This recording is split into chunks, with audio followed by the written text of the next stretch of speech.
Hello, I'm ABX Toycat, welcome back to the video. Today we're going to talk about the PE version of Minecraft. The Pocket Edition really used to be the very worst edition of the game. It used to all be about creative building with a very small subset of the total blocks. However, because it's been receiving so many updates a year for the past so many years now, it's actually gone to the point where it has loads of core features of the game, like survival, like sprinting, like the nether, and it really starts to feel more and more like you're actually playing Minecraft on there. However, every now and then, because I only play it 3 or 4 times a week, I'll be playing the Pocket Edition and I'll be like, really? It doesn't have that feature? That seems so basic. And I figured what I would do is I talk about 5 of these features, why they're not in the game, and when perhaps you might be seeing them, if at all. So yeah, hopefully you all do enjoy this video, talking about features that just somehow aren't in the Pocket Edition. If you do all enjoy this, please do like it and let me know, because it helps out the channel, and lets me know you do like these sorts of videos. But with that said, let's get straight into it, shall we? So let's start. By the way, I'm doing this on PC, so I can actually show you the stuff. I figured that would make sense, rather than saying, the end sure does suck, because now we can jump through our end portal, which by the way doesn't probably exist in the Pocket Edition, and into the end, as you can see. Very realistic end, right? But yeah, the thing about the end is none of it exists in the Pocket Edition right now, and the reason for that is because they wanted to wait until they released 1.0, the full release version of the Pocket Edition,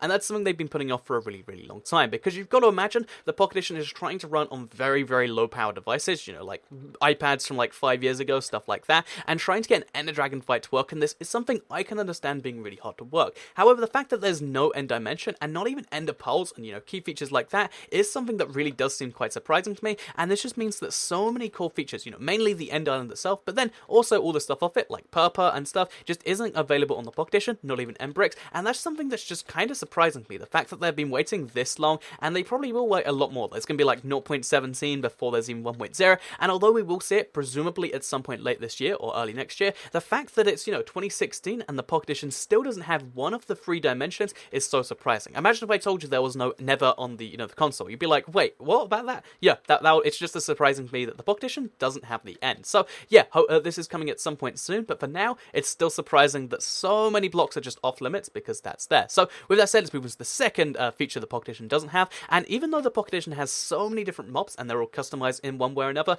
one of the mobs it does not have is the Guardian, and the whole water temple, the ocean monument, all that sort of stuff in general, just isn't available on the Pocket Edition, which is really, really shocking to me, because again, it's like one of the more famous mobs in Minecraft at this point. You know, there's like t-shirts with it on and stuff like that, but yeah, it's just not available on the Pocket Edition at all. You cannot find yourself a Guardian, which I love spawning them up here because they eventually just always bounce off or try and attack me. But yeah, basically I love spawning them up here because it's kind of funny. But yeah, this entire mob, the Elder Guardian, the Prismarine, anything like that, none of it is available on the none of it is available in the Pocket Edition, and that's kind of shocking. I do believe there's been, you know, like, it's been hinted that they'll be coming in 0.16, the next update, but still, the fact that it's been so long with no Elder Guardians, with no Guardians at all, I should say, is really, really shocking, because mobs are one of the core parts of Minecraft, and just, you know, not being able to play them in one version is really, really strange. But with that said, let's move on to the third feature here, which is stained glass. So stained glass is one of those features where I was on a live stream, you know, literally a week ago, and I was like, okay, so I'm going to put some white stained glass here, and then someone said there's no stained glass, and I was like, you're joking around me, right? And as it turns out, no, there's no stained glass on the Pocket Edition, which is so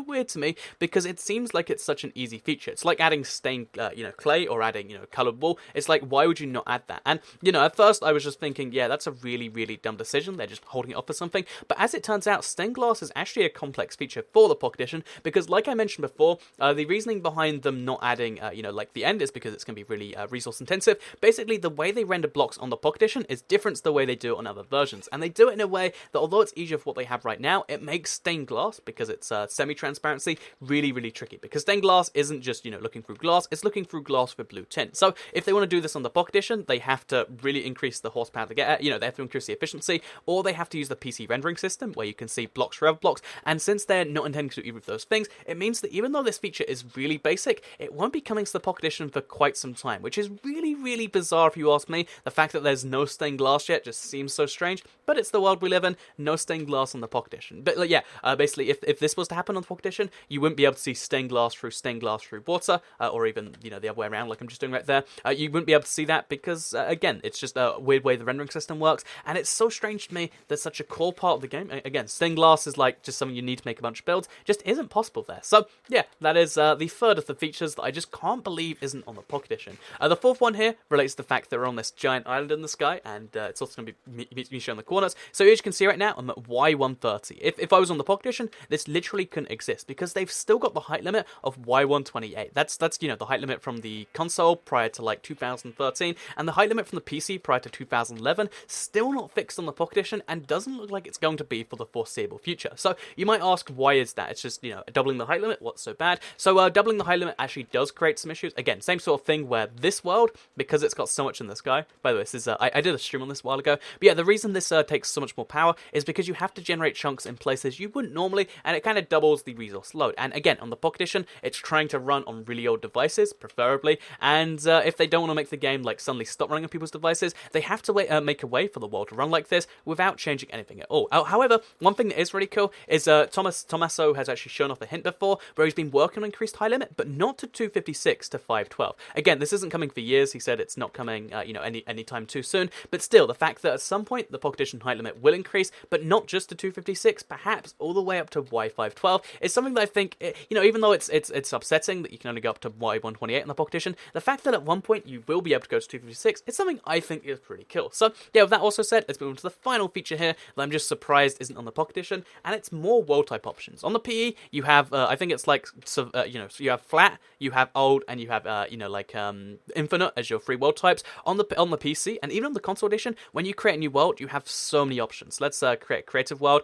You have the option to, you know, go super flat, customize the super flat, and make your own layers. You have a customized world. You have large biomes. You have ampli. You have all these different types, and even some of those are on the console edition. But yeah, on the Pocket Edition, it's just, oh yeah, tiny world, infinite world, or flat world. And the flat world doesn't even have villages. It's so strange that none of that is customizable. And also the fact that there's no adventure, there's no hardcore. Very strange. It's just creative survival, free world types, and that's all you kind of get. And it's very strange that there's so limited options. At first I thought maybe they just want to keep things simple, but you know, it's really limiting after a certain amount of time, and to me, that's kind of surprising. So yeah, that is 5 features the Pocket Edition version of Minecraft does not have that they really should have. I believe you know, that at some point they'll just revamp the menu. I wouldn't imagine that's coming in 2016, maybe next year. The other features, like I mentioned, they're all coming at some point in the near future, and I think at some point the Pocket Edition will just be a fully fledged version of Minecraft, but I think we're gonna, like, you know, in terms of like everything you'd expect to be there is there, but I think we're gonna be at least a couple of years away from that. Again, people always complain that the console, it's so far behind the PC because it's 2 updates, but there's so many just core features of Minecraft that the Pocket Edition is still missing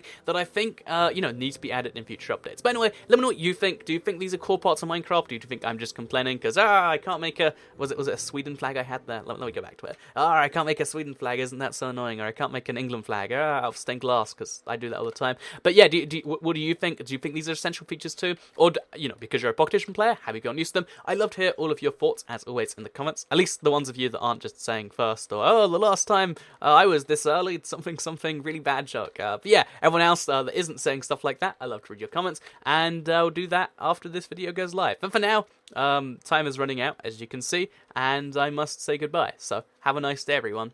Goodbye.